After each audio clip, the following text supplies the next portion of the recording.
Welcome to the Bears on Tap Offensive Line Film Room, bringing you all 22 views and breakdowns on the Chicago Bears offensive line.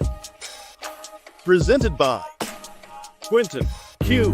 Crisco and the one and only Ron Luce. We are back. We are ready to talk some Chicago Bears offensive line. My name is Quentin Crisco. I'm joined by Ron Luce, who has thoughts. Ron, how are you doing this evening? I'm good, Q. I have thoughts. I feel like I haven't talked about the Bears in a while. There's been some scheduling conflicts, other shows going on, keeping things in the bag. Feels good to be back talking Bears football with you, my friend. And yeah, I have thoughts. This game was ugly. I'm happy it's over. This is going to be the last time I acknowledge this game, probably in my lifetime, to be honest with you, Q. And then we keep it moving because we're on to New England, as the old coach Belichick would say. On to New England. So we're going to burn the tape after we're done with this. This is one of those ones. It was truly reviewing the O-line tape as I do every week and, putting the article out. I don't know. I feel like I get this way a lot when it's a bad game where I'm like, it's not as bad as I thought it would be. Because when you're watching one-on-one matchups, it's like you feel like everyone's just getting blown out constantly. And then you go back and you actually focus on the player and you're like, there was a lot salvageable in there. There was a lot where they held up just fine. But I feel like especially in this game, until Jake Curhan came in for Darnell Wright, it was really, Larry Borom got abused a little, but the other four guys really held their own pretty well. It was mostly communication-based. It was mostly their protection rules getting broken by the Cardinals defense. The Cardinals did a great job of that. But then you look at the Cardinals and you're like, this team has had nothing from a pass rush standpoint this year. So why were they able to do this so well? And I end up with the question going back to coaching always, but I also wonder if game script really helps the Cardinals defense take advantage of pass pro rules ways that they hadn't in previous games, but we'll get into all of it. Yes, we will. Yes, we will. Again, a weird game by Bears O-line standards, but happy to talk through it. And let's get into it, Q. Yeah, so we're just going to jump right in here. And we cut this up mostly into pass protection stuff.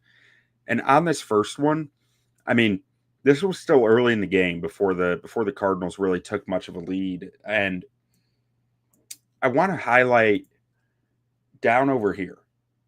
Early in the game, they were using a lot of these pressure looks and just changing it constantly of what was happening, what could happen off that look. They were constantly giving different answers to Caleb of what might happen. And this first one is a good example. You see the guy on the outside, they both actually drop out and they're just running a 3-man game there.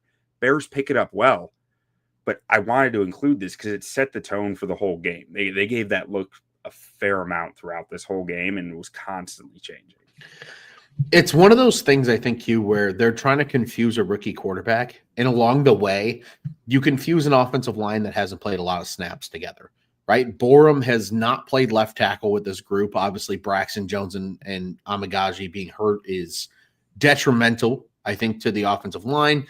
Obviously, Pryor is coming in and playing right guard in place of Nate Davis.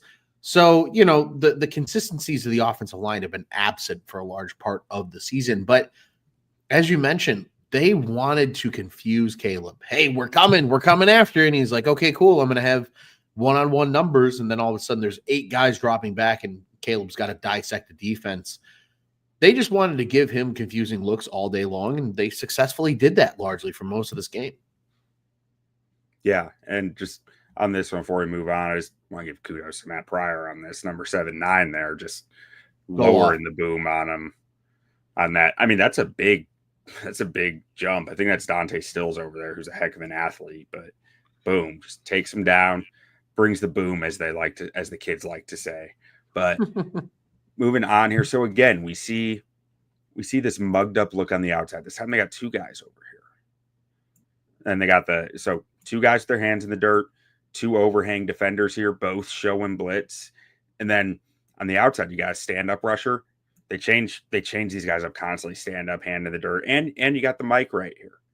So you've got to count for, what is that, 3, 5, 6 yeah, 6 guys right there with a 5-man protection, you're automatically saying within that, if all of them come, you have a free runner out of empty, right? Like you just Yeah. are going to have a free runner. Ron, how would you think this protection plan would work out? I mean, it entirely depends. If you're looking at this from a tackles perspective, Darnell Wright knows if both of them come, he has to take the inside man. And that's just the nature of the beast. And then everybody is one-on-one from here on out. In those instances, you hope there is something on the play that can help your quarterback get the ball out quickly. But again, when you're considering there's a lot of communication that needs to happen when you show different looks. I think this was just as much of a chess match for the offensive line as it was for Caleb from Gannon. I know you guys haven't played a lot together. Talk through my defense, because if you can talk through my defense, you will beat them. But if you can't talk through my defense, you will struggle. And I think that's what we saw here is, giving different looks and seeing how they could adjust early on, especially when he took opportunities to say, what can you defend and what can't you defend? Yeah, I mean, I think you did an outstanding job just describing that. And so let's see what happens. Down here on the edge, both these guys come. So you say, we're going to have that free runner off the edge. And it's working out exactly like we drew it. This guy actually backed off. So you got Borom and Tev double team in there. You got him eyeing him, but coming in to help here. And Matt Pryor one-on-one. I mean, this is the way it works out. You have Shelton not blocking anybody right now, but what's he going to do? Back off and come out here? How's he going to know this guy's coming? You have a free runner here because those are the rules, and we live in a society of rules, Ron. Yes, we do, Q. Yes, we do. And so you see there, it worked out exactly like you said. Darnell takes the inside guy. Caleb is able to make the free runner miss, which is nice. I think there's just as much of this that is reliant on a guy like Waldron of sometimes you just every play needs a fail safe. And this was an unbelievable play by Caleb, if we're being incredibly honest. Like, I know this is O-line fill room, but holy shit, Caleb Williams, be an athlete and go make a play. Like, that's what made him the first overall pick, is shit like that. At the end of the day, you got to make do. And that's what the best teams do is they see what's coming, and you have a quarterback who's familiar enough with your system to make the right checks, know what to move to in certain situations. And some of that's game planning too. And I think there's something missing on that end with Waldron at this point in time. I also think there's just the natural growing pains of Caleb Williams still learning that there is that slight disconnect because Waldron probably has a system more tailored to a veteran quarterback who knows when to check and not check. And you're trying to work through that with a guy like Caleb Williams right now, and it really shows. But this is still an awesome play by Caleb. I mean, the offensive line does what they should do. But at the end of the day, hell of a play. But yeah, you watch DJ Moore here. He's wide the hell open. So I am blocking the defender with that timer. Or I guess he comes right out of the frame there. So for him to just, he could fire this right here, but DJ's not looking at him. By the time DJ gets his head around, Caleb's already dodging the runner. Yeah, there's nothing easy here. Your easy spot, your prior hot was, I'm assuming that's Keenan right there. That was probably what you had, but Caleb doesn't get his eyes to him. Maybe because it's not a hot, and also, your free runner's coming from the right. If it's happening, it's coming from the right. I feel like you need your hot route to the right at that point, but yeah, but at the same time, again, like I think there are teams that are picking up on what Waldron wants to do and understanding it is complex, and they say, okay, let's match complexity with complexity, and it forces your playmakers to have to make a lot of judgment decisions in first year of the offense, a rookie quarterback. That becomes even more astronomically difficult. Again, Caleb makes a hell of a play here that saves it. But when you're thinking play design, there's a lot that goes into that too. Yeah, in theory, if this is a 4-man traditional rush, this play to DJ Moore looks awesome, but it's not. And that's where, checks and balances and maybe they stand in. Maybe this is an instance if you have a running back in that he's able to clip that end and Caleb can stand in there and throw it to DJ Moore, right? There's so many game planning elements too that go into this that sometimes I think just the Bears coaching staff is also just getting out coached at times on elements because they're so stubborn on this will work, where he's a rookie. He hasn't developed yet. He doesn't understand the offense fully. Sometimes, having to build in fail safes is not the worst thing in the world either. Yeah, agreed. And I feel like I was starting to get into the schematics of the play. I shouldn't do that from the end zone view. I'm just, you're guessing, and it's like, I can't see what all is out there. This is about offensive line. So, again here, or actually, Ron, if you're going to give this play, and I'll run it through one more time. If you're going to give the offensive line a letter grade on this, what are you looking at? I mean, if we're going by direct responsibilities, it's an A. They worked their rules. The Cardinals brought something that defies the rules. And, Caleb still made a great play on it. So I would have to give an A if we're talking just strictly, do you follow your rules? Maybe you over communicate in an instance like this and say, hey, can we fan out? And if Moore and Pryor get to those outside rushers and Shelton gets over, all of a sudden you have a free guy. Mm-hmm. Maybe Caleb's able to shift a little bit and get to a DJ Moore, but it's too many what ifs. At the end of the day, they kept it simple. I got to give them a good letter grade for that. I'll give them an A. Yeah, I mean, I'm right there with you. I'm thinking like maybe you could go A- because you think like Wright could have held his guy, could have pushed his guy out to give Caleb more room to not force the scramble, but like Caleb kind of needed to scramble no matter what. So because the guy he dodged was getting right back up. So I'm right there with you. A is probably the right answer here. And again, we see them late. This guy comes flying in late, right at the snap on the right side of your screen. So we see what, 1, 2, 3, 4, 5, 6 guys. Bears are an empty, so it's 5-on-6 protection. That's a terrible 6, but let's see if we can fix that. There we go. 5-on-6. You're gonna have a free runner if they're all coming. But what are your answers to that? And how are the Bears picking this up? So from my mind, it looks like, again, your free runner's coming right here if they're bringing all of them. And you got 1, 2, 3, 4. You got 5-on-5 right there. Does that seem right, Ron?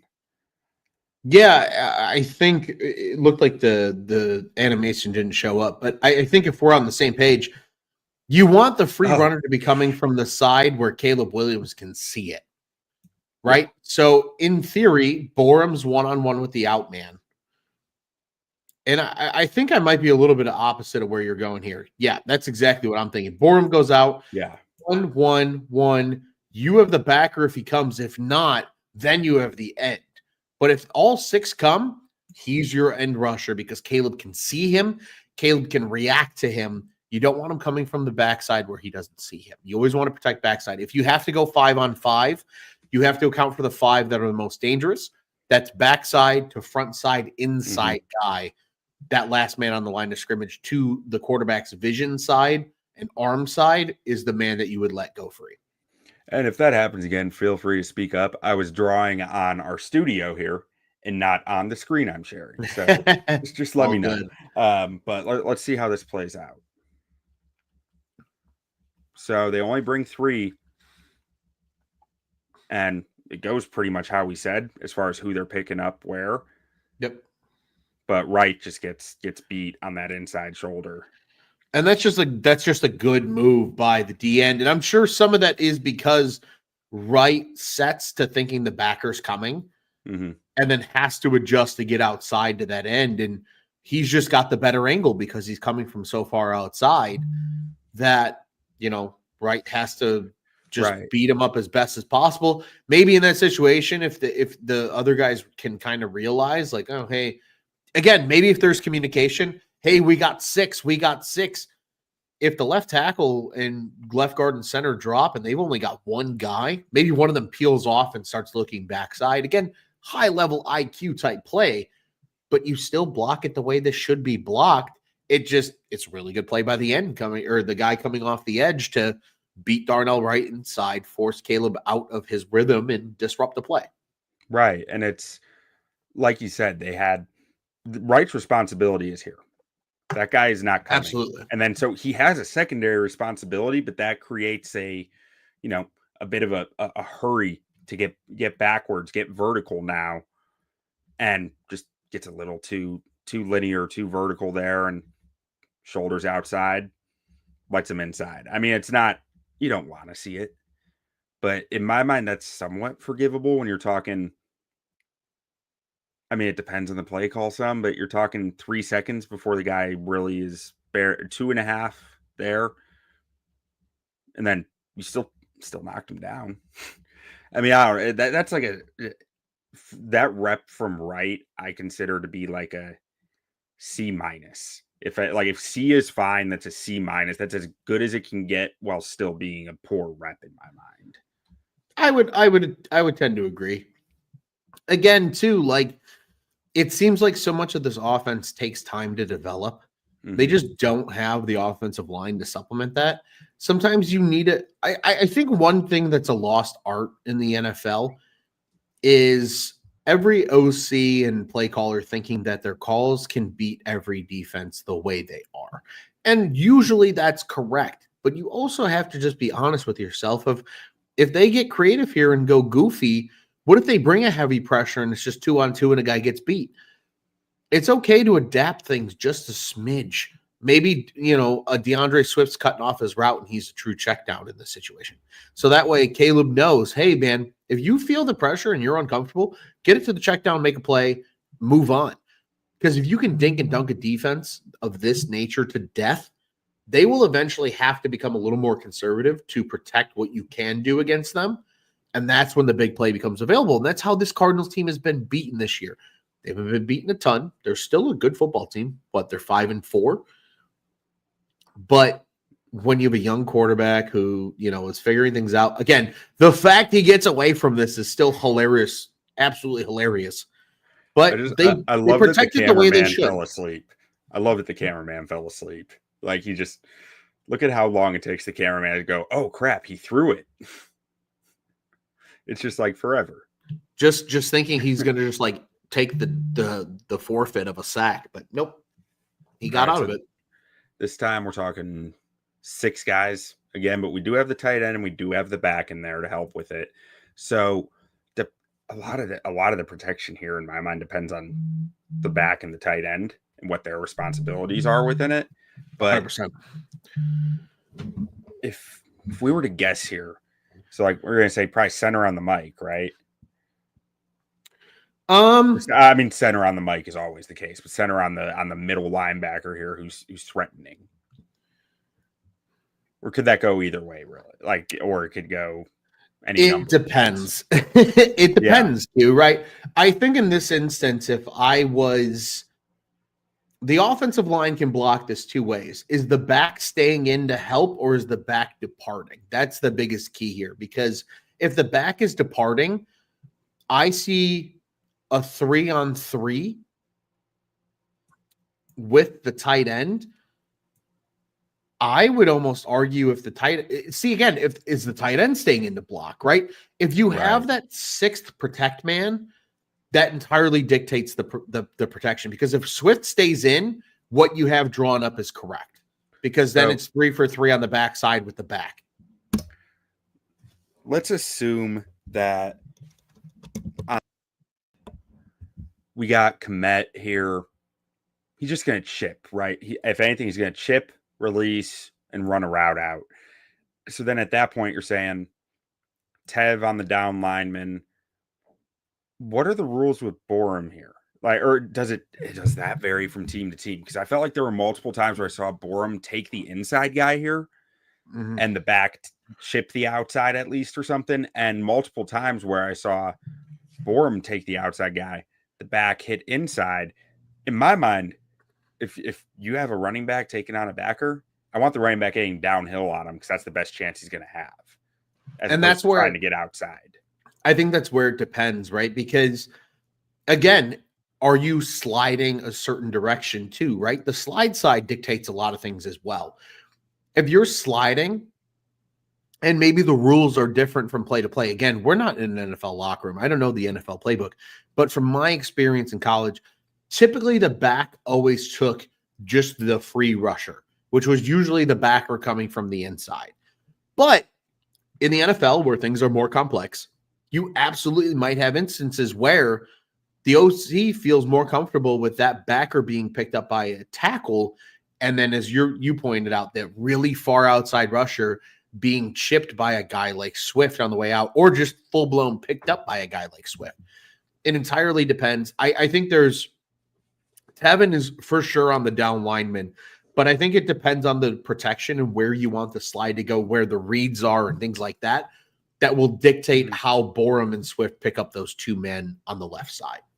Yeah, and that's what I was about to ask. I mean, Teven, you figure is probably on that guy, because if not, either Shelton is that is not the unblocked man. Like, no way. Yeah, it entirely depends. Like, it's either they're sliding right and it's Tev is the lock guy and then the free guy is Borom, or they're sliding the opposite way where Borom slides, Tev slides, Shelton comes, and Tev needs to give a hand, but he's keeping an eye on the backer. But usually in that case, you'd probably see Swift on the other side of the quarterback blocking right then. So right, usually when you have the back problem over here, when you have the back on that side, it's typically whoever's the guard. If he's got a guy inside, he's locked.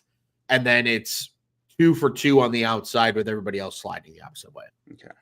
So let's see how this plays out, because I want to say this was one that was weird, but we'll see. So you've got Komet going out in the route. You got Borom cutting outside. So Swift just got the guy. That's classic Pirates protection at old St. Xavier, baby. The back picks up the linebacker, and if you're locked on the inside shade, you slide with the slide, and the tackle is the outside man. That's 100% how it plays. Do I love it? No, but I mean, that case, I also want Swift. Like, I know Swift is limited here, so like that's passable to me for him.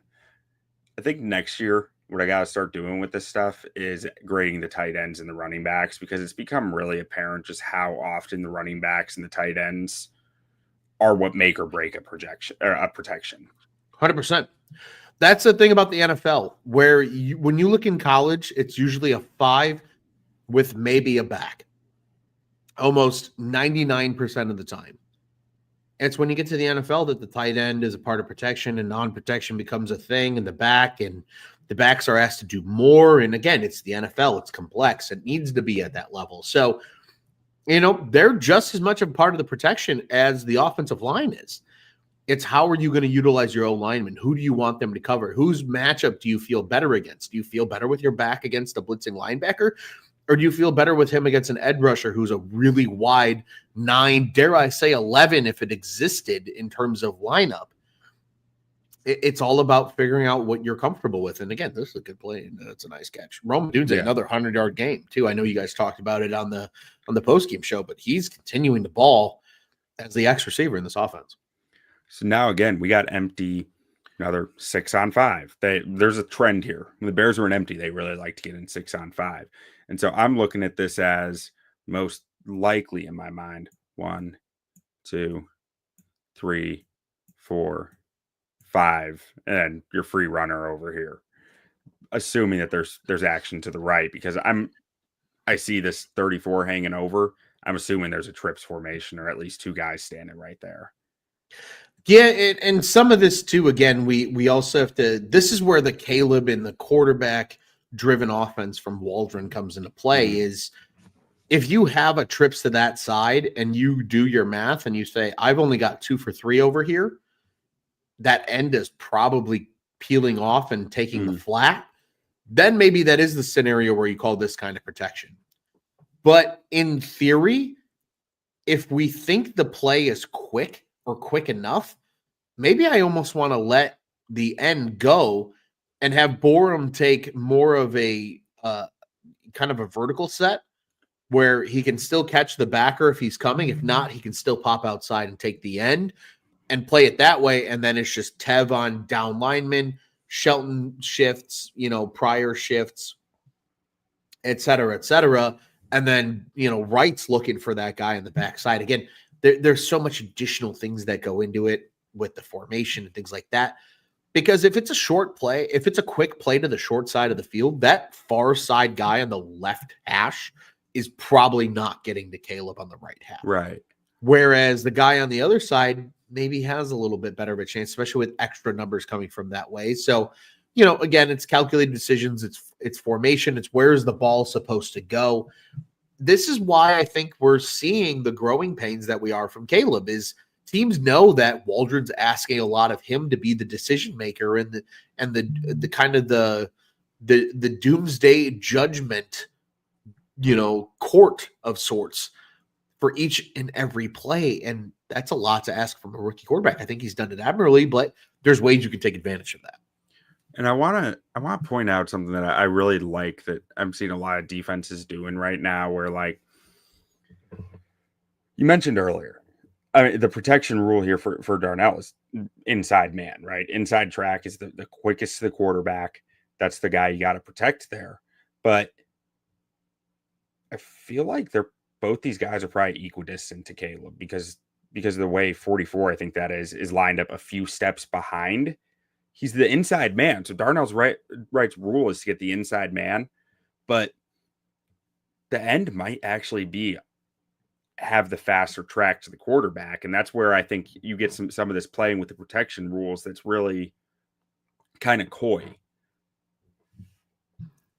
And I think obviously in this case, there's no back, but that would be the type of case where maybe you shift the back to the other side and flip the protection. Again, there's so much additional things that go into it. And I feel like with Waldron, we've seen the battles with great quarterbacks against great, like, defensive minds of the game where they have to make a lot of checks at the line, right? Think the Peyton Mannings and Tom Brady battles of yesteryear. It feels like this was the type of game plan where if the Bears are going to be successful, Caleb's going to have to play a lot of proper mental games and get a lot of mental questions right in order to fully take advantage of the Cardinals defense. And I think they knew that going in. So maybe they were a little more over-calculated in terms of aggressiveness and being, on attack from the get-go because they knew maybe Caleb's going to miss in this case where, like you said, 44 doesn't necessarily look like he's coming as much and more just showing where the other guy looks like he's coming. Mm-hmm. Maybe you take that calculated risk of flipping the protection and doing what you need to do there, where from the center to the left tackle, it's 3-on-3, 2-on-2 on the other side, and Caleb at least can see the free runner coming if he's coming and make the proper adjustment. Yeah. And then I want to touch on, Scott mentioned that every play Shelton needs help. Absolutely. Absolutely. Like that's why you have Teven Jenkins and Matt Pryor flanking him. Something I'm a little worried about this week if Matt Pryor's go to tackle is Ryan Bates not being able to help cover for Shelton. So absolutely every play you are seeking to help Shelton. He's the weak point of your offensive line. That's the way this kind of works. But also I would love a center who doesn't need help in pass protection. Yeah, it'd be nice. Half the league needs help in pass protection at center. So like, I'm not saying Shelton's any good, but I'm not sure that's as easy to find of a thing as we want it to be. I just want to know what happened to the athletic fat man at center. They're gone. They're just, it's insane. You look around the league, none of these centers can pass block one-on-one. It's wild. Concerning. But let's see what occurs here. So 44 drops back. You can see Wright's head. He's looking at 44 and then comes back outside. Caleb got this ball out quick, but this is the stuff that these guys are having to think through every time they're on the football, Oh, 100%. There's so many elements that go into playing offensive line. It's just as much a mental position as it is a physical position.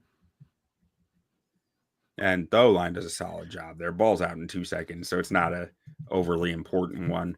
This one, we get more of a stacked box look with even the safety threatening down there as a delayed blitzer. He's blitzing from depth if he's coming, but he's telling you, I can. But the way he's hopping down there, so we got what 1, 2, 3, 4, 5, 6, 7 guys at least, maybe 8, maybe 9 to account for in the protection. And we got 8 guys on the line of scrimmage. So 9 guys in protection if you're including the running back. So you can block this up 9 on 9 if you want to. But this You well, could. actually, you know what? No, this one's a run play, I'm pretty sure, which makes And a lot more sense. In that instance, I don't give a damn about the 2 guys that are deep. Like, if they make the play, cool. We've still got 8 yards on you if you make the play. It's about accounting for the front 7 is really what the Bears are trying to do here. And albeit I don't think they do a great job, but that's neither here nor there. No. They utterly well. So this I included this one because what is the thought process with number 7 here? Do you think number 7? I'll circle them just to be clear. Do you think number 7 just makes a heck of a play, getting around the block, getting around the Borom's butt here, or is someone supposed to grab him? I really struggled watching this one of saying, like, how does 7, like, Borom loses his block, but that's not why this gets blown up as much as number 7 flying downhill in the backfield. Yeah, I don't think they think the Cardinals are going to be this aggressive on the play because Borom's making the right play here, albeit he gets beat to the inside by 55, but yeah, Dante Stills, West Virginia legend. He's got to cut him off, but yeah, this is just not proper. Again, I hate to be like, well, it's Caleb's fault, but because Waldron's putting that onus on him, you would want something to check to be able to account for that guy. Like if I see this and I know they're being aggressive in the game plan, I'm telling Gerald Everett, keep your head inside. If he comes, just cut him off. And I'll live with you not getting out there to be the lead blocker because I don't think we'll need you. Some of this might just be play design from Waldron just not being smart. Yeah, because I mean, I'm looking at this, and obviously like 2020 hindsight, but Everett's not needed. Not at all. Like, I mean, maybe if he helped on Shelton, that would be on Shelton's guy, that would be helpful because Shelton also, that was another weird thing to me with this too. I guess Shelton's running for the keeper if there's a keeper option here, but like, or I guess maybe he just loses. Yeah, he just loses. Okay. I saw him in this posture and I was like, why is he cutting off left? He gets bench pressed. Yeah. Yeah. And that's the thing. Like, he's so light. These guys bench press him for breakfast. Mm-hmm. Like, their warm up is Coleman Shelton. Yeah. Coleman Shelton at 280 pounds. Yeah. Most NFL D tackles, when they do their workouts on Wednesdays, he's their fucking warm up. Just boom, dude. Boom, boom. You know what? Boom.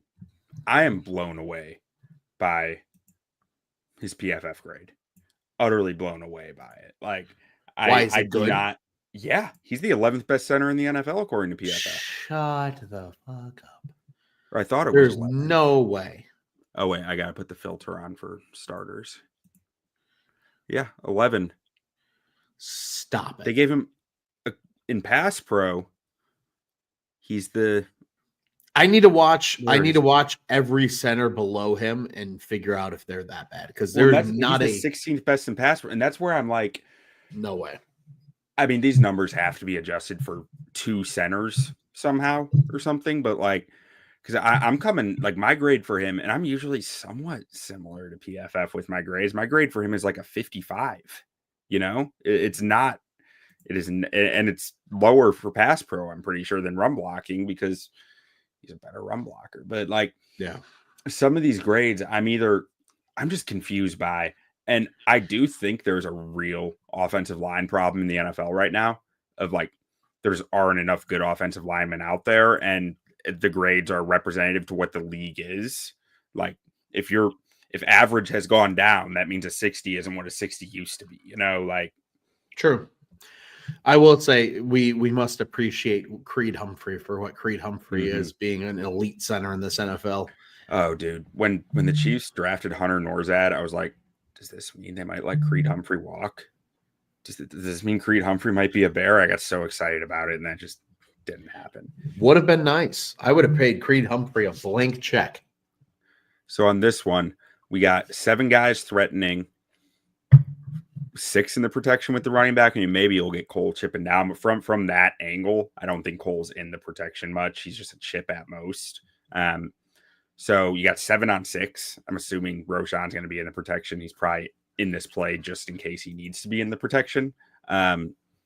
So if we work left to right, I guess, would you think that would make sense? I mean, I always struggle with which way to work starting. But... Draw on your other screen, Q, if you're drawing. Just I gotta stop doing that. Thank you. Like that's where my head would be at, and then Roschon would take.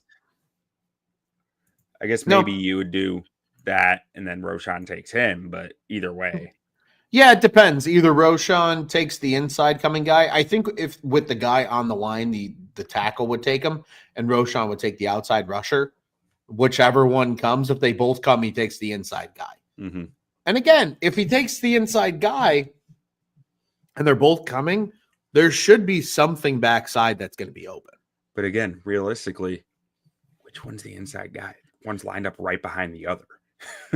Right? Like it depends. It depends who comes. And again, that's the judgment that needs to happen here with each play. And that's why Gannon had a lot of success, because he made every player on the field ask a question before the play of who do I have? Yeah. Okay, so Roschon's actually backside protection here. Play action on this is crazy. And again, I hate being like, well, Waldron puts the onus on the quarterback, but that's the case here. Like, Caleb's probably should check out of this being a play action and just have Roschon be the protection, but he's not ready for that. There's no development with Caleb mentally to pick up such a complex system besides just playing through it. And this is the result of that when a guy who's a defensive lunatic can dial up shit like this. Gannon is. I love Jonathan Gannon. I love his defense so much. This D line has no real talent on it, and they are just filthy with what they do schematically. Like, they haven't been good all year, but their scheme is just utterly disgusting, and I love it. Yeah, they do a lot of crazy shit. It's Brian Flores-esque in the sense of it's controlled chaos, and you have to be just as much of a sicko and mastermind in order to match it offensively. Now, I want to ask you, what do you think is going on here with Matt Pryor and Darnell Wright? Because Wright's taking the outermost guy. Pryor's picking up the second outermost guy, which just seems backwards to me.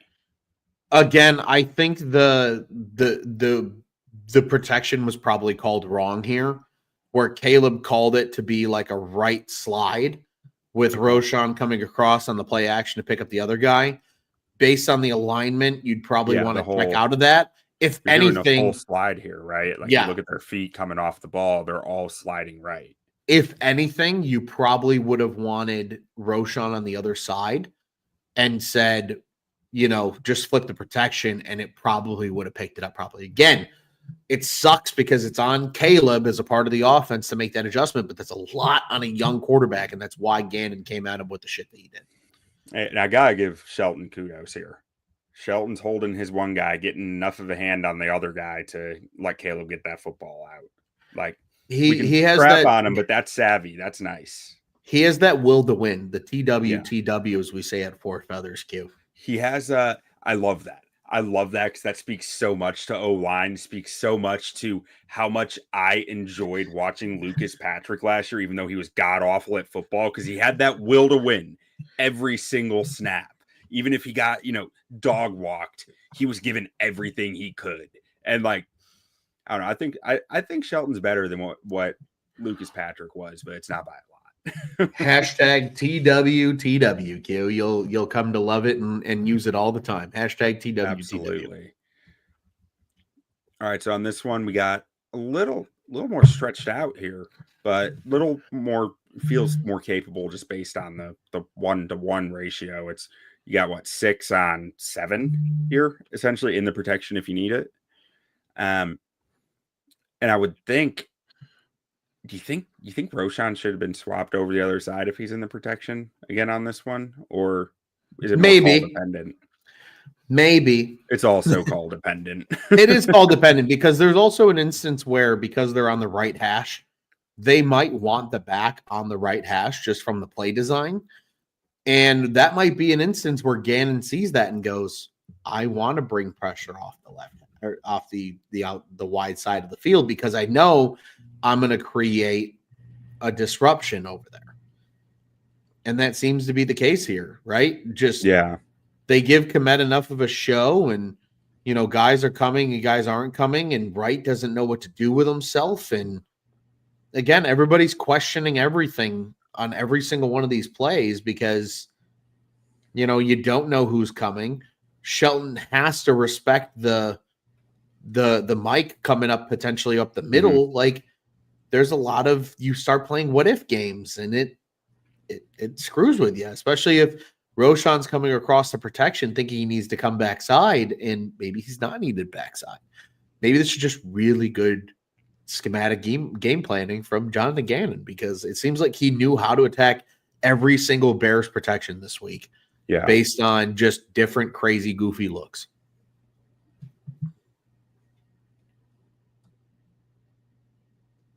And then we had in the comments, we have blank names saying everyone is jogging or barely moving. If that's just us moving slow so we can see the whole line, that makes sense. But let us know if it's like being glitchy or something, and we'll work on it for next time around. But I am moving it pretty slow frame by frame so that we can break it down as we're going through it and think it through, because we are trying to watch 5 to 7 different players at the same time. This is hot protection. Like that makes me feel some kind of way. What do you mean hot protection? Like hot in terms of like physically hot. Like that's sexy. I was thinking that's like hot the quarterback yelling, "We're hot." No. That's just hot. That's just hot.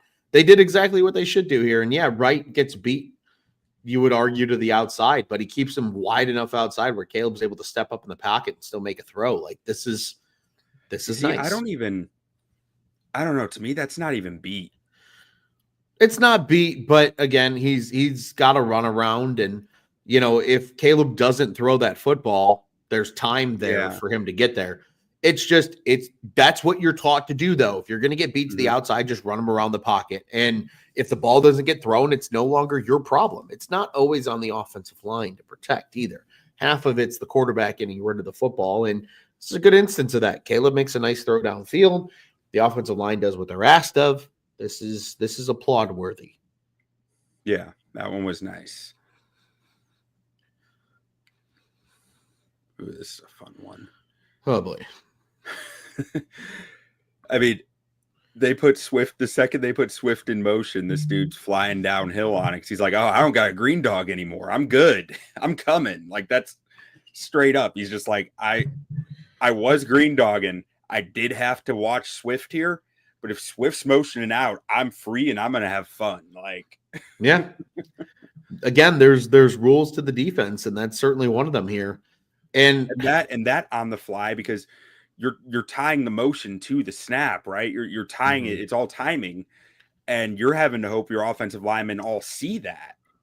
Yeah, and there's their protection on the fly for it. Like Gannon's scheme gets me excited. I mean, if we're being honest, though, he made the right decision. Borom just makes a shit block. Yeah. Like Borom's decision was correct, but he gets beat by the guy and then just lets him come. And at least he tries to go hit somebody, but that's a free rusher now inside. Borom needs to lock up on that guy. If Borom stays locked up on him, this protection's perfect. Truly. Like for what's coming at you, it's perfect. That outside guy is not tried to make the best of it by keeping on blocking someone at least. I was curious about what you thought happened there, because that seemed so bizarre to me. Borom gets beat. Okay. Borom should stay on that guy. Borom gets beat across his face and just keeps coming and tries to make a play, hoping that maybe Tev is coming back or just something's there. It's not there. I give him credit for going to hit another guy, but now Caleb's got pressure. Caleb's got pressure in his face. Still somehow just walks around him because Caleb's greased up deaf guy. He really is greased up deaf guy. It's very impressive. He had an opportunity, and then this case is just a throwaway because he can't stay on the inside guy. If he's got we talk about what 3.2 seconds of protection Q. That was like 2.7. If he just stays on that inside guy, you get to the 3.2. Maybe Caleb is able to make a throw. And I want to point something out with this that we're, I was harping pretty good on. You go into motion, that guy's excited. There are ways that defenses are combating motion right now this year that are fairly new. And this is one of them where, like, you always hear, give him easy buttons with motion. Motion will tell you what the coverage is. Defenses are countering that. They're punching back on that of like, oh, you want to use motion all the time? Well, we're going to screw you up if you want to use motion all the time. Like, yeah, there are answers that are coming to that, and this is one of them. It's a chess match. It's all chess. Football is just a big calculated game of chess. And like you said, right, a strategy starts working in the NFL. It's a copycat league. Somebody starts doing something that takes over and identifies a defense. Well, then everybody does it. Well, how do you combat that? You're seeing a lot of defenses start to do that, like you said, Q, with this kind of counter motion of sorts coming from the backers on the roll. Yeah, this one, I mean, ultimately it just comes down to Borom getting walked backwards, but Caleb, you mean Borom not being a proper left tackle in the NFL, Q? I agree. Yeah, in my mind, he is a capable swing tackle because there aren't 64 capable tackles. So to me, it's like you can get by with him for a game, to maybe two. That's a capable swing tackle in my mind, but like anything beyond that, you're like, we need something better than this, and that rep is proof of it. We need something better than that. Yeah, I mean, he's getting bench pressed by a guy far smaller than he is. Now, if you are Teven Jenkins in this one, can you walk me through your thought process through this rep? Sure. I mean, you got a guy to your outside. Clearly, they might mug in this situation where it's man on man, where backer. So we had a pass protection in college that if you felt like 5-on-5 was best and the back just took the outside guy to whatever side he was on, we would mug it up. Is what we call it. It would be 5-on-5 like just bingo, like that. Bingo, exactly. And the back's gonna take, and the back's gonna take here. Back's gonna take edge guy off his side. So if that's the case, I mean, Tev is setting it up properly. That's his man. Okay, so backers don't come. They were just mugging. But if it's a locked up, but I mean that it's a good pass off too, though, because again, usually if you're gonna have 6-on-6, 7 would be your sixth man. If he's not coming, okay, I see game. Because there's also the rule as an offensive lineman. There's twofold, right? Come in. But if I feel that guy come back hard across my face, like really hard, there's probably a game coming. So I want to boom, pass him off, get depth. And especially if I see that backside guy, right? You keep your eyes up. You can pass block and still see what's going on behind. In this case, when you see 90 crossing your face, that's your signal. Okay, I'm looking for a game. Wash. Expect something to be coming back the other way. Okay. Because guys won't cross your face that hard unless it's a designed stunt. And with 44, are you hoping that Borom doesn't get... If Borom is line with you there, what do you do with 44? He does the proper thing with 44. Because here's the problem. If 2 doesn't get as deep on Borom is still outside of that guy. He just starts going outside because he's like, well, my guy's got him beat inside. Maybe I'll try to get to the outside and just cause him muck. It's just a reactionary play. But from a rules standpoint, Tev is doing exactly what's expected of him on this play. So if, like right here, if this isn't so deep, are you trying to pass off with Borom to say, hey, like he's cutting out? No, because he's probably not cutting out. I think in this instance, he only cuts out because it's there. If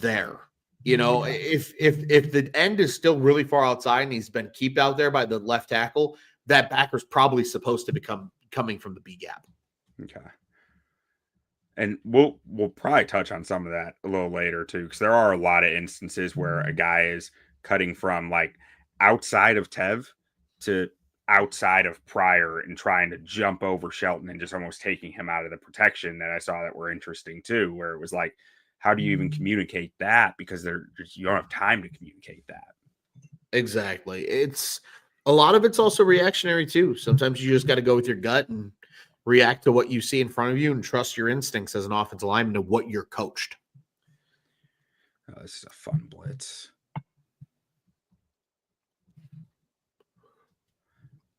So you got 6 on 6 in the protection essentially. So you got the back here, but you got 5 men on the line of scrimmage plus a linebacker there. And man, they muddy this up real good.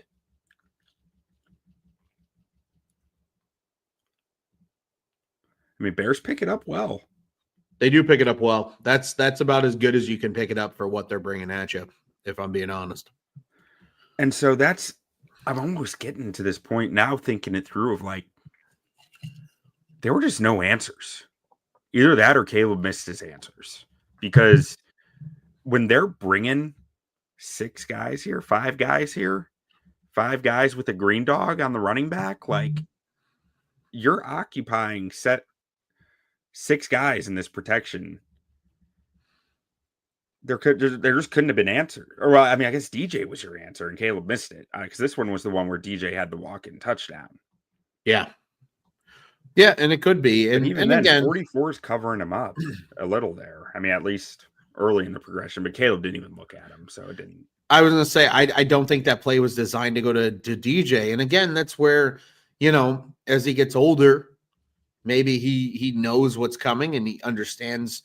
Half of growing as a quarterback in the NFL is understanding how pressures and blitzes work.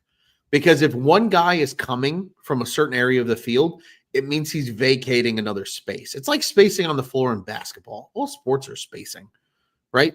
At the end of the day, it's just understanding where the spacing is going to be. And a lot of that just comes with reps and getting used to the league. He's a rookie quarterback. He's probably not going to know that this year. But in the next 2 years, I would expect Caleb to start being able to understand those. And maybe he knows, hey, I know the primary read's supposed to be this way. But if you pick a key guy, if so-and-so's coming, I understand how this is probably going to shift.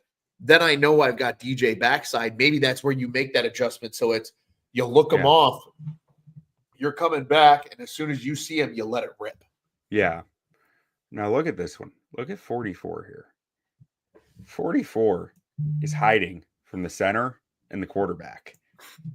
Like, quarterback's got to see over Pryor, past him, over to here to see him. Center's got to see past him. Like, he is right in that sight line of like trying to disguise himself where it's like, I'm not here, which is hysterical to me. But that's a real thing sometimes. Just, you didn't see me on the field. Like, it's clear as day he's coming. He goes in a 3-point stance 5 yards away from the line of scrimmage, or 3 yards away from the line of scrimmage. Like, yeah. But again, that's that sicko Jonathan Gannon stuff. I bet you they walked through it in practice one day. He goes, hey, center, quarterback, maybe after a play, he goes, did you see him coming? And they go, no, because we just can't from our sight lines. Yeah, of course, our, the fans' view in the Coliseum can see it. But when you're on the field, you just might not be able to see that guy coming. And that can influence how you call a protection, how you account for things. Again, it's these weird sicko adjustments that come from guys like Jonathan Gannon defensively to counteract what offenses do if offenses are doing against this type of crazy pressure. And then, so, I mean, you got 2 guys in the protection on the line not coming with, you got Shelton on the middle linebacker here, and you got Borom out here on 43, and you've got a guy over here off the screen who is coming on the blitz. And at the same time, you're trying to block up this triangle here. And you got to deal with that free runner who just wasn't even accounted for in the protection because the safety's coming off the side. Like, they just gave you so much to think about, man. Yeah, but Borom, I'll give credit where it's due here. Like, Borom does the right thing. Mm-hmm. His guy disappears, come inside and look for work. It's just, but again, if you called the protection a certain way, maybe it gets picked up a little easier. And Borom is still that, let him go or come in and get him kind of guy. You know, again, there's too many factors for us to know exactly. But again, for what they did, like that's not awful protection. It's just again, it also feels like everything that Shane Waldron dials up takes 3.5 seconds to develop as well. And I mean, kudos to Wright. I don't know if what happens here with 34, but it looks like his momentum gets stopped. I don't know if Wright got a hand in there or what, or a shoulder. He must have got his shoulder in there. So I think you can see his hand kind of peek out. Yeah, he got a little bit of shoulder on the jumper, but like maybe it's just the angle here, but it looked to me like he had a free shot. Yeah, but maybe Caleb's eyes are there, and that's why the guy jumps. Is he thinks he's going to be able to swat down a pass, and Caleb wisely holds on to it. But, you know, at the end of the day, then Caleb's got to make a crazy play just to get rid of the ball, and he does. Yeah. And then, again, I mean, we just see sicko fronts all over this. I don't have to keep pointing it out every time, but I love it. It's such a difference from what the Bears run defensively, and I just adore it. I'd probably hate it at times if the Bears ran it because I'd see all the bad, but... Yeah, but when it works against your guys, this is picked up beautifully. Yeah. I mean, I don't love totally turning his shoulders in this instance, but like if you're going by rules, this is picked up textbook to probably what they call the protection. I feel like no one believes me this week when I'm sitting there going, the offensive line didn't play bad until like Wright went down. Like, it's just a lot of crazy scratching shit my head. Like they got a lot of pressure, but I don't feel like they had a bad game. No, I really don't think they did either. It was just a chess match between coaches that I think Gannon absolutely won, and he knew he could take advantage of a rookie quarterback too. But like this is picked up exactly as I would have hoped. Again, it just sucks that it takes 3.5 seconds, as your timer indicates, for this play to develop. Yeah. Especially it was maybe 8 yards downfield. Like, yeah. And Caleb had 3.5 seconds for 8 yards. Arm angle to even get it out. Crazy. Absolutely crazy. Like, it's a wild throw from Caleb. It's like a slider. Like, he's almost beaming it around the guy. Swoop.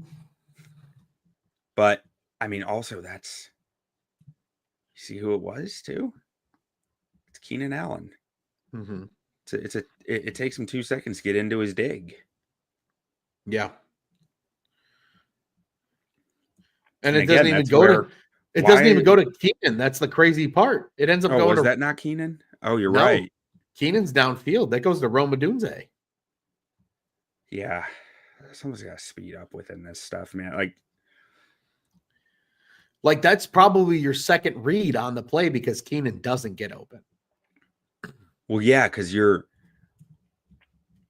route needs to be timed up to Keenan's break here because Keenan is either open or he's occupying the defender to get Rome open, but it all relies on Keenan when he hits his break.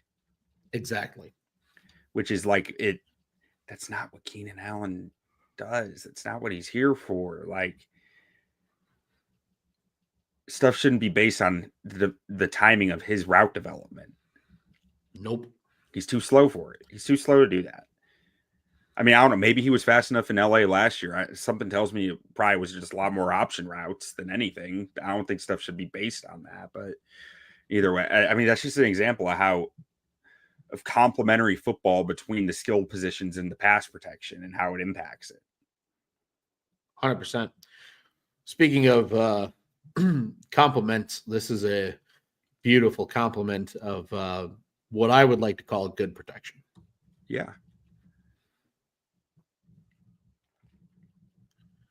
Roshan gets that guy in there. Yeah, I mean, he knocks him. Creates a big pile of shit, even though Shelton gets kind of knocked off his man. He goes to the ground. I think Shelton and Pryor look bad on this, or someone's just watching it real time. But then, like, when you break it down like this, you go, it was a pile of crap, and then no one got free until almost 3 seconds into the play. Yeah. Everybody, it's a big pile of crap, and so you get what you should be getting. On this one,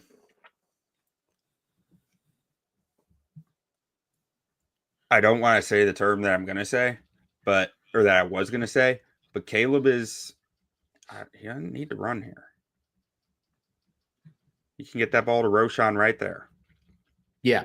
But he's feeling frantic. He's feeling like he has to run for his life because he has no answers half the time. And he also they're doesn't 10-7, and he keeps getting beat on it. I also don't think he saw Roshan over Pryor's big ass because he's not a guard.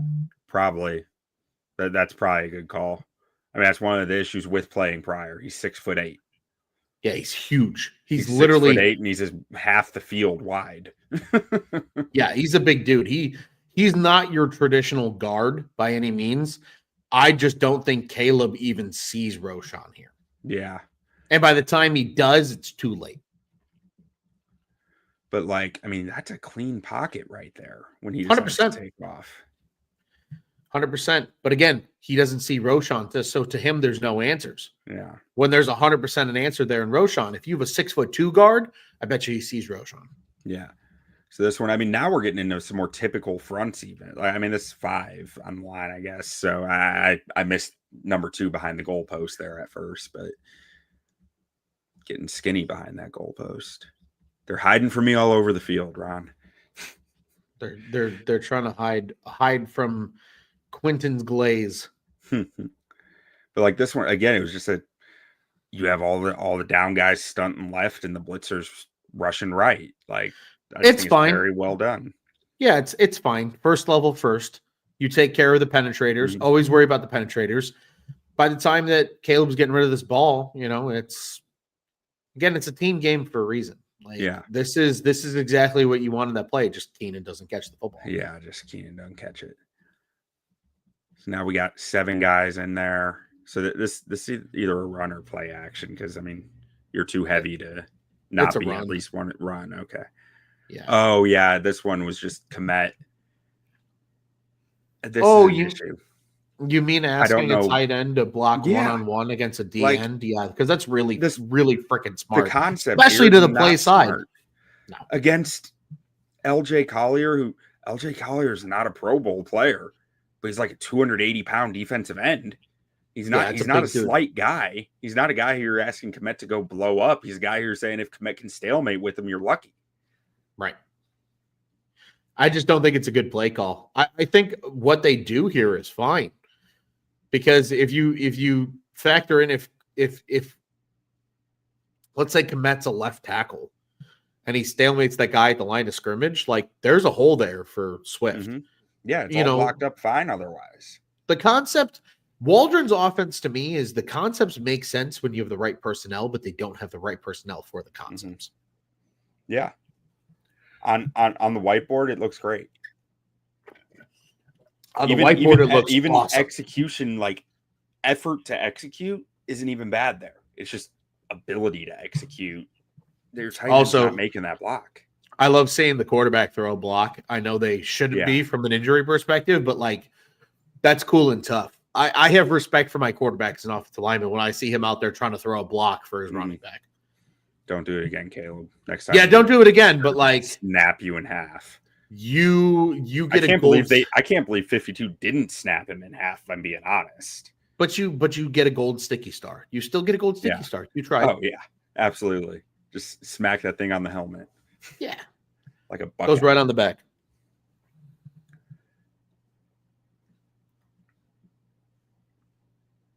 So nothing too crazy on this one. Just they block. Oh, that's why I did this one. Punish jumpers. Just punish them. Oh, yeah. Punch them in the ribcage. They're not doing it. They got to start doing it because there are way too many jumpers on Caleb right now. When your quarterback, even if your quarterback isn't short, punish jumpers. When your quarterback's shorter, you need to punish these guys for getting in the air. You need to just punching a guy in the gut is perfectly legal. Just punch the shit out of him. There's nothing illegal about that. It's the one position on the field where you can physically punch somebody in a way that doesn't look like a punch and get away with it. Punch him in the gut. Absolutely. Punch him in the rib cage. Give him a kidney shot. Give him whatever you want. It's all legal as long as you're not a dickhead about it. I broke down Gervon Dexter's pass rushing last year. Half his pass rush is just boxing. he just punches the shit out of people. Yeah, like he that's just beats the he's crap good out of at it. He just punches you in the gut until you get out of his way. Like if they can do it, you can do it. I'll tell you what, my freshman year of high school, I wore one of the undershirts that had the rib guards. Yeah. Because I was told by my older brother, he goes, if you have a D lineman that's coached properly, you're going to get punched in the ribs more than once in a game. And I was like, oh, noted. So I wore rib protection. I really did. It made me look a lot bigger in my uniform, which was cool. But like, I wore it for a reason. There's a reason for it. Punish jumpers. It's a boxing match in the trenches. You can beat the crap out of somebody. That's the only place you can do it on the football field. Beat the crap out of the guy in front of you. So let's see. On this one, it looks like, oh man, I love this. This looks gross. No, I mean, I love it from the Cardinals scheme perspective. Oh, of course you do, because you're a sicko for defense. Yeah, I when I'm watching the Cardinals, I have to be, because they're fucking with your rules. They're fucking with your assignment big time, and you have to figure it out on the fly. It's you have what to be every line coach should strive to do. 100%. You have to have a high football IQ if you're going to beat them. Yeah. Nasty. Like, I mean, the ball still gets out. Yeah, it does. Like, I look at this and I go, that's fine for what we're asking you to do. Yeah. Because, like, so what's Wright's thought process here? Because it looks to me like 2-5 is his guy, and then he has to he changes course and says, "Oh shit, that guy's coming." Yeah, I think I'm gonna get a he's hand just, on him. I think he's just Roshan. Yeah, I think he's just trying to get back to help Roshan because like, his rule is I'm mirrored and he's not getting by me without touching me, so I can lend a hand. Yeah. I think it's the instance of this guy's not a full rusher. And because of that, I can come back and I can try and get a block here. Knowing, because these guys also know that, maybe it's a quick throw. So, because the play's called in the huddle. The offensive linemen know their duties too. They hear these plays and they have to know what protection is called for what instances. Yeah. So they might sit there and go, okay. You get in the huddle. All right. X trip, Z, Y, Z flat, X go, kill, 55 counter on one-on-one. And they go, okay. And they get up to the line. They go, okay, well, if the guy's going to sit in the flat, he's either going to come or I can peel off if he peels off and try to help the running back. That's another aspect to this, though, because I don't know if you caught what I was talking about on X last week, but if they're running, if they have Earhart Perkins terminology, that changes that too.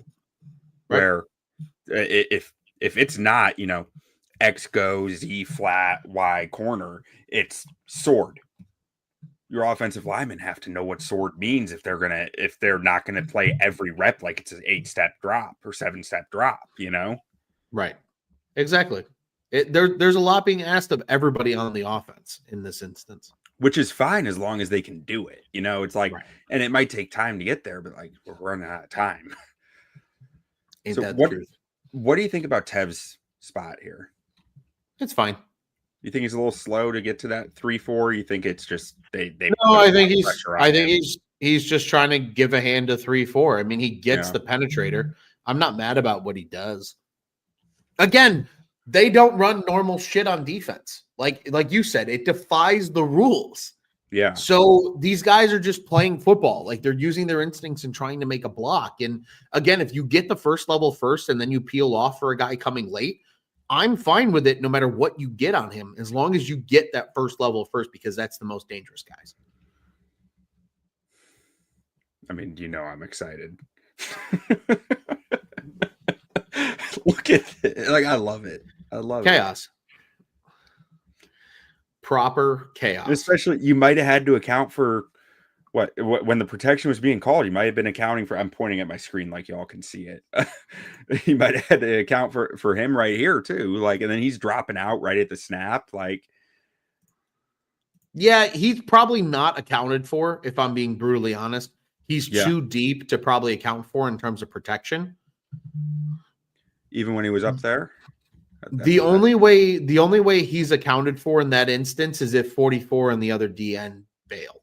Okay. So it's just, hey, whoever comes off the outside is your man. Okay. That would be the instance where he becomes accounted for. He's too deep otherwise to account for. So him bailing out, I don't think affects the protection here. Even then though, I love it because it's still Caleb has to think about, do I have to think about that guy? Exactly. That's the purpose. It's what are you doing down there and what is your purpose on this play? And you got Roshan crossing face again to get that guy, the number 2 off there. Yeah, I hate the cross face protection nonsense. How did 2-5 come so free? I believe because he comes from depth. Because he just beat Borom. Yeah, and just kind of beats Borom to the outside. But again, Borom's doing what he's asked of here. Just he's the type of guy that he overcommits. If the guy goes to the outside of him, he just keeps coming. Again, get the first man first, and that guy is the lesser of the problems, but they ultimately get to Caleb here. I think we only got a few more in here before Jake Curhan comes in, and then it all goes. And then it all goes to hell. Yeah. I mean, no, I'm sure Jake Curhan's a good guy to have in the locker room on the practice squad, but there aren't many OT5s in the NFL I want to see on the field. And no, he's not one I want to see on the field. No. Like, this is fine. I mean, I would like Borom to get that guy more, but in terms of who they're picking up. This looks like a screen. You have Shelton going out, and they're almost blocking it like a screen where they're letting guys upfield, but in a controlled manner. But again, I think if this is the instance, this is one of those cases where if it is a screen, why in the hell is your running back chipping? And why is this not happening faster? Yeah, no, that crossed my mind too. But then it's like, what the hell is Shelton doing? Oh, I agree. No, I agree with you wholeheartedly. I think it's supposed to be, but I think if that's the case, your quarterback needs to get more depth and continue to get depth. And then he needs to have time to dump this ball off, but he can't because he's not getting depth. So that's why I wonder, is this just deception? Is this Shane Waldron trying to be a fucking lunatic and be like, I'm going to fake screen you and let my quarterback die in the pocket because my center's running after a linebacker who's not coming and Roshan Johnson's peeling out after giving a chip. Some of it feels just like pure insanity, Q. It really is what it is. Like Komet, like he's looking for Komet here, and Komet's getting held like a mother. Yeah. And there's nothing there. So guess what? You know what I bet you this is?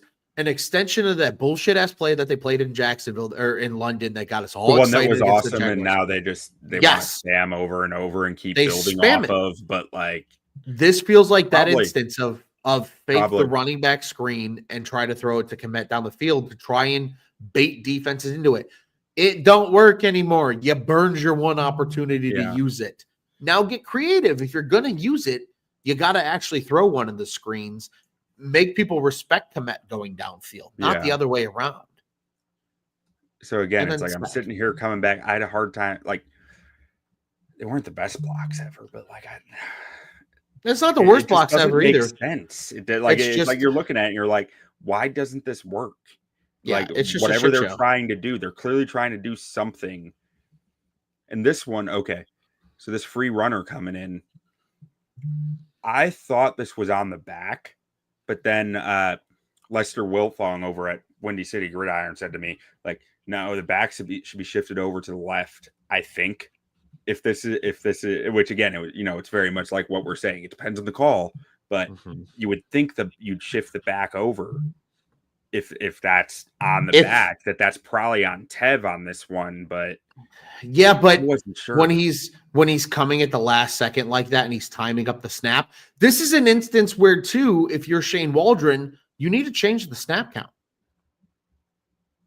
because Buddha's timing it up. This is a part in the game where Buddha Baker's timing that snap count up. Watch Coleman Shelton's head. Yeah. It's and pretty, that's a tell. Like I think defenses are timing this up really well. They 100% are. Now. That is something if you're a sicko for football, you are paying attention to. There are some instances. I'm actually going to see if I still have the video. I sent this to someone. Not sure if I deleted the video or not. Yeah. So they're doing some stuff to try to mess with it, but I don't think they do it enough. Like this No. was the example that I made where it's like his head goes down and then he goes left to try to throw them off the scent of it. Yeah. But I do think they know there's a tell in Shelton's snap, and they're trying to do some stuff to fix it, but I think they need to do more. They're just trying to time it up in a way where it makes sense to them. Yeah. And they did a good job. They timed it up. Again, those are they got him details. offsides. They got this guy offsides on it. Yeah. But that's also where that's the attention to detail, right? That's coaching. Hey, we're going to change shit up this week because we know they're going to try to time it off of you, Coleman, because you have a cadence to you. Mm-hmm. That's when you try to fix that. In this case, Baker just times it up properly, and there's no ability to shift over. That offsides didn't slow him down. They just ignored it and said, No. keep doing what you're doing because they're not going to keep doing that. And the Bears didn't keep doing that. Oh, he was almost naked, greasy guy. Just Let's see if Shelton does it again here. Yep. Head snap. Yeah. All right. So you got 6 on 5 on this one. Number 2 drops back. So you got both the backers drop back. So you got a pretty straightforward protection plan here. Pryor's a little slow to get around, overcommits some. Or I'm sorry, Tev, not Pryor. Yeah, he overcommits a little bit. But some of that too, to me, is you see him. But you see the guards do this with Shelton all the time. They overdo it because they know they need to get the guy in the right position to pass. Yeah, but it's also, and I think there's some of that there with Borom. Yeah, but again, at the end of the day, penetrator first, then your looper. I mean, they do their rules properly, but it's a sense of, Borom's overwhelmed. Maybe Teven knows that he needs to give Borom an extra half second of help. Naked grease guy still gets somehow out of it. Yeah. Okay, so this is where Curhan enters the game. I'm just gonna let it roll from here because I mean, if you just watch 7-3, you'll get the gist of it. It blew everything up. You couldn't play out there. Yikes! But Ron, where are you sitting at with the O-line after watching this one? I took out most of the run reps, so it was almost all pass pro. But where are your thoughts with the pass pro coming out of this? Wait, one more. Yikes. I am, this was one of the teams you knew was going to throw some weird shit at you. And it's not going to be every team. There's not a lot of this many defensive sickos in the NFL. It's really just learning from it and being and hopefully you have a better game plan. That was a decent rep right there. Like I gave him a good on that one and that pass pro one. I just liked his hands, but that was fine too. Oh boy. that's just you can't play football with that. Just getting bulldozed. Yeah, you can't play with that. I'm hoping they play New England. They're not going to have the same type of scheme. They're not going to have the same type of talent. I'm hopeful, Q. And maybe it's false hope, but I'm hopeful that they can do enough. And Waldron adapts as well, knowing that the ball probably needs to get out a little quicker. Things that develop over, 4 seconds can't be an every play thing. And maybe, just maybe, they can get a win and they can get to 5-4. And I think we'd all be really happy with a 5-4 Bears team after this week. But yeah, I'm holding out hope, Q. Holding out hope. Me too, man. Me too. And I mean, the starting 5, if we're saying it's Braxton, Tev, Shelton, Pryor, right? I truly think that is a 5. Like you can block with that. 100%. Much better than the O-line you had last year. Much better than the O-line you've had. That's probably the best O-line you've had in like 5 years, if we're being frank. There's probably no pretty reason close for to it to look as bad as it has, and there need to be answers here because these guys are all capable. 100%. Except for Shelton and pass pro. But like, as we mentioned, that's kind of a common theme around the league at center. Yeah. Shelton's not what I want, but he's probably around average in my mind. Yeah, we need above average, and hopefully Maybe they can probably find slightly that. below average, but like I don't know. I need to go watch a lot more center tape to really figure that out. I think he's probably slightly below average. He's below average. I can Yeah, promise you below that. average. Okay. Then I'll accept that. Below average. I think I don't want to take my L because I was like, I got amped up when they signed him because I was like, he's better than Lucas Patrick. He's better than Cody Whitehair. He's just different than Lucas Patrick. What do I hear? It's what you value. Yeah, that's fair. Yeah. That's totally But fair. I mean, you're right. He's on the same tier, which sucks, but that's the center position right now for the Bears and for I think a decent amount of the league. I mean, at least probably a third of the league. But I'm rambling at this point. We'll wrap this thing up. Ron, let's get out of here the only way we know how. Bear down, baby. Bear down.